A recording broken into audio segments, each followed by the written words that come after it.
سیدنا فاروق اعظم رضی اللہ تعالیٰ عنہ کا عرس مبارک ہے۔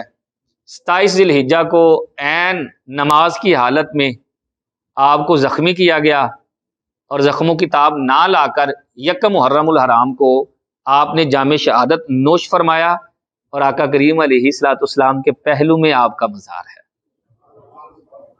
کہاں ہے؟ سرکار کے ساتھ سیدنا صدیق اکبر اور سیدنا فاروق اعظم آرام کر رہے ہیں۔ میاں میر سرکار کا کسی نے نام سنا ہے؟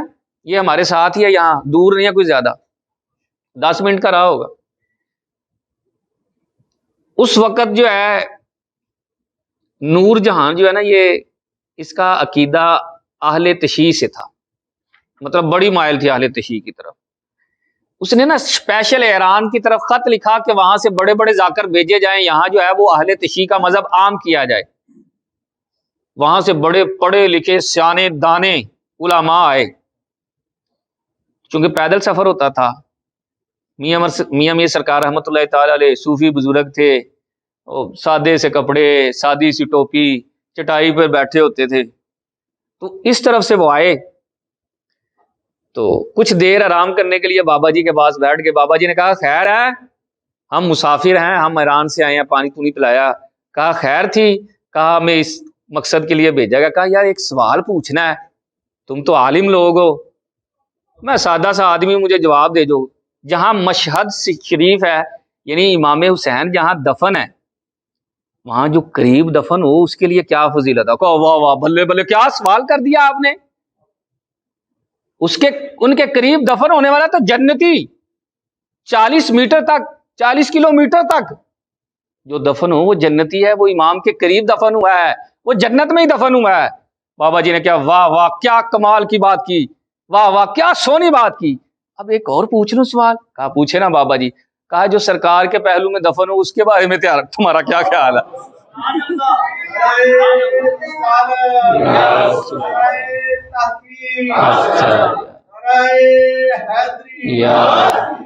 بابے کے اس سوال نے نا ان کے اوپر سوال قائم کر دیے، وہ وہیں سے واپس چلے گئے۔ نور جہاں نے خط لکھا ابھی تک پہنچے نہیں، انہوں نے کہا چھاڑ دیو گلاں، جس شہر کے درویش کے پاس اتنا علم ہو وہاں کے علماء کی کیا شان ہوگی۔ ہم نے بڑے دربار میں ذلیل ہونا تھا، ہم نے عافیت اسی میں سمجھی کہ واپس آ جائے۔ بھائی جو سرکار کے پہلو میں دفن ہے، جو گنبد خضرا کے اندر ہے، وہ جگہ جو کعبہ عرش اعظم سے بھی زیادہ فضیلت والی جگہ ہے۔ جب حضرت فاروق اعظم رضی اللہ تعالیٰ عنہ کا آخری وقت آیا نا، آپ نے اپنے لخت جگر حضرت عبداللہ سے ارشاد فرمایا یار بیٹا جا کر میری ماں اماں عائشہ صدیقہ طیبہ طاہرہ رضی اللہ تعالی عنہا سے پوچھ لو کہ میں نا وہاں دفن ہونا چاہتا ہوں، کیا آپ اجازت دیتی ہیں؟ کیونکہ 2 ہی جگہ ہیں وہاں، ایک تو سیدنا عیسیٰ علیہ الصلوۃ والسلام کی ہے، ایک باقی رہتی تھی۔ حضرت عبداللہ اماں کی بارگاہ میں حاضر ہوئے، جب سوال کیا نا تو آپ کی آنکھوں میں آنسو آ گئے۔ کہا عبداللہ تمہیں پتہ ہے وہ جگہ میں نے اپنے لیے رکھی تھی، وہ جگہ میں نے اپنے لیے رکھی تھی کہ وہاں سیدنا صدیق اکبر میرے باپ ہیں اور آقا کریم علیہ الصلوۃ والسلام میرے شوہر ہیں، میں وہاں جو ہے ان کے پہلو میں دفن ہوں گی، یہ اپنے لیے رکھی تھی۔ لیکن جس نبی کا میں نے کلمہ پڑھا ہے اور جس صدیق اکبر کی میں بیٹی ہوں، ان سے میں نے سیکھا ہے کہ اپنی پسندیدہ چیز دوسروں کے لیے قربان کرنی چاہیے، اور یہ ایثار کوئی چھوٹا ایثار نہیں تھا، یہ قربانی کوئی چھوٹی قربانی نہیں تھی۔ آپ نے وہ جگہ سیدنا فاروق اعظم کو جو ہے وہ دے دی، پھر سیدنا فاروق اعظم رضی اللہ تعالیٰ عنہ جو ہے وہی جو ہے آپ آرام فرما ہیں آقا کریم علیہ الصلوۃ والسلام کی گنبد میں۔ اور کیا کمال ہے، سرکار نے فرمایا میرے بعد کوئی نبی ہوتا وہ عمر ہوتا۔ کون ہوتا؟ عمر ہوتا، لیکن میرے بعد نبوت ختم ہوگی، کوئی نبی نہیں ہے۔ آخری بات عرض کرتا ہوں، مولا کائنات فرماتے ہیں کہ آقا کریم علیہ الصلوۃ والسلام کا وصال ظاہری ہو چکا تھا، دل سرکار کی محبت میں نا بڑا اداس تھا۔ یار کیا وہ موسم ہوتا تھا، سرکار کی بارگاہ میں بیٹھتے تھے اللہ اکبر، سونے کی سونی باتیں سنتے تھے، کتنا پیار والا وہ موسم تھا. کہتے ہیں لیکن دل بار بار رنجیدہ ہو جاتا. ایک رات میں سویا، ظاہری آنکھیں بند ہوئیں، دل کا کنیکشن گنبد خضرا کے ساتھ. اللہ اکبر، سونے محبوب مسکراتے ہوئے تشریف لائے.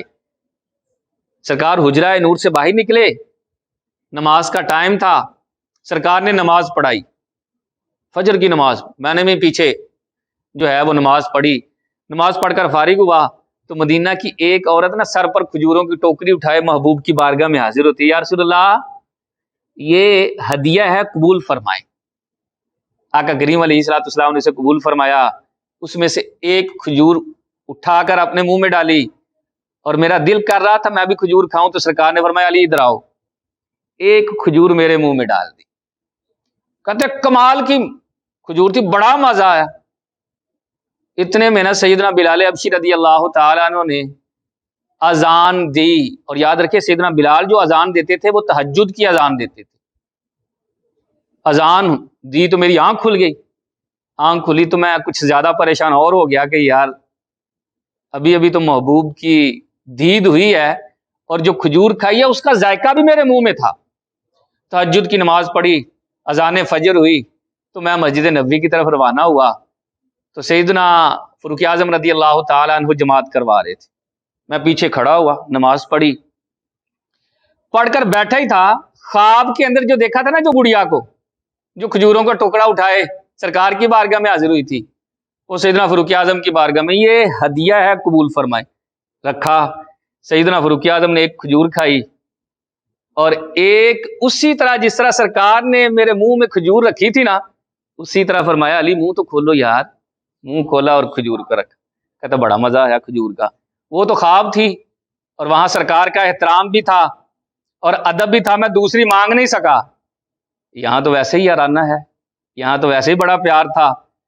میں نے ایک کھائی تو دوسری کے لیے بولنے لگا کہ مجھے دی جائے کھجور. اس سے پہلے ہی سیدنا فاروق اعظم بول پڑے نہیں یار ایک ہی کھجور. کیا کوئی گل ہے یار، کھجوروں کا ٹوکرا بڑا ہوا ہے اور مجھے ایک ہی کھجور. کیا کمال کا جواب ہے. فرمایا علی یار اگر سرکار تجھے دوسری کھجور دیتے تو عمر بھی تمہیں آج دوسری کھجور دے دیتے. کہا یار آپ کو کیسے پتا چلا؟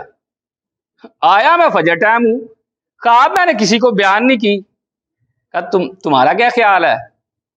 سرکار صرف تمہارے پاس ہی آئے ہیں، تمہارے پاس سے ہو کر سرکار میرے پاس تشریف لائے اور مجھ سے ارشاد فرمایا میں نے علی کو ایک کھجور کھلائی ہے، تم بھی صبح ایک کھجور کھلا دینا. میں نے اسی لیے تو تمہیں کھجور کھلائی. کیسا وہ پاکیزہ صاف ستھرا ماحول، صحابہ کی محبت. یقین مانے صحابہ کی آپس میں بہت زیادہ محبت تھی، اہل بیت کے ساتھ بھی عقیدت تھی. میں نے پھر یہ آخری بات عرض کرتا ہوں، جو جھگڑا بیان کرے نا، جو نفرت کو بیان کرے، آپ نے اس کی طرف منہ ہی نہیں کرنا. میرا تیرے ساتھ کوئی تعلق ہی نہیں ہے، تو صحابہ اور اہل بیت کے ساتھ ہی مخلص نہیں ہے، لہذا میرا بھی تیرے ساتھ کوئی تعلق نہیں ہے. اللہ تعالی ہم سب کو صحابہ اور اہل بیت کے ساتھ محبت کرنے کی توفیق عطا فرمائے. آمین بجاہ نبی الامین و صلی اللہ تعالی علیہ وآلہ وسلم. آپ کا کوئی سوال ہو